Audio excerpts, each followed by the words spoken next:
ulit dito sa Mamos Daily Tips. Bibigyan ko po ulit kayo ng isa pang pampaswerte. Gamit naman po ang balat lang ng lemon. So, balat lamang po ng lemon ang kakailanganin natin na pampaswerte dito sa spell na ito.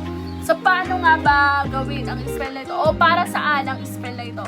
Mga loves, kung kayo ay nag-a-apply ng trabaho, mabisang pampaswerte ang balat ng lemon. So, ayan.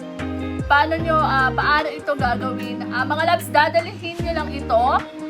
Ilagay lamang sa isang supot o ziplock at bibit-bitin nyo ito bilang lucky charms or pampaswerte upang ikaw ay matanggap sa iyong ina-applyan na trabaho, upang balat ng lemon ay nakakaakit upang ang inyong ina-applyan trabaho ay matanggap. So ayan ang benefits ng balat ng lemon. Nakakahalina ang amoy ng ating balat ng lemon para ikaw ay matanggap sa iyong ina-applyan na trabaho.